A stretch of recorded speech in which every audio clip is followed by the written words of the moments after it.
Yes, start!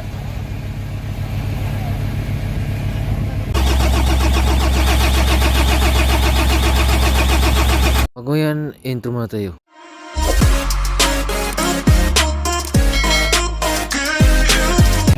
Yes, start!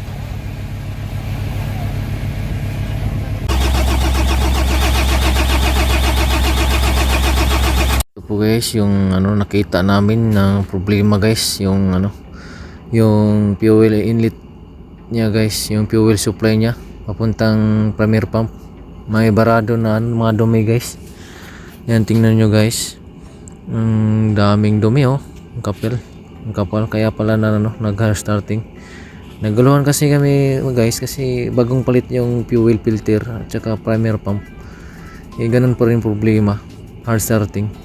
Kaya namin na chinecheck yung linya isa-isa. Yung nakita namin yung yung fuel inlet line. At minsan guys, yung fuel return niya. Minsan may barado din yan guys. Yung mga dumi rin guys. Karamihan kasi sa mga Volvo nag-hard starting yung sa fuel line lang at saka yung supply ng diesel guys ba. Yung mga dumi-dumi, yung mga leak sa diesel. Kaya double check lang guys kung naka-engkanto na kayo ng ganito guys. Double check lang. Thank you. Hey guys, dito pala to nakalagay yung fuel supply line niya. Diyan guys, at ito yung yung karugtong niya guys. Yan ito, yan guys, yung diyan fuel supply yan. May yan, may check valve sa loob. Diyan. At yung may may dumi na naka diyan. Yung galing sa tangke diyan masasalang sa loob guys kasi may diyan sa loob may stick valve. Yan diyan sa loob, diyan na nakita kanina yung dumi, di ba guys? Nakita niyo sa video kanina na kanina diyan. At minsan kasi guys diyan nag-glucose.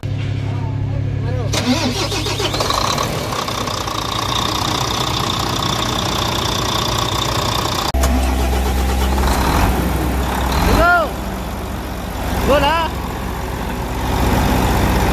Yan na guys, solve na yung problema guys, yung hard starting. Yun lang kanina yung nakabara ng sa niya sa inlet guys, yung pinakita kanina sa yung nakabarado na dumi. Kaya kung kayo na mga trouble ng ganyan guys, sure yan guys. Madumay lang yung strainer niya sa end sa papuntang sa pump. Guys. Successful tayo guys sa trouble guys. Salamat guys. C13 engine Volvo. Guys, start na guys. Solve yung trouble natin guys. Yung barado lang yung niya, yung stick valve niya sa strainer niya.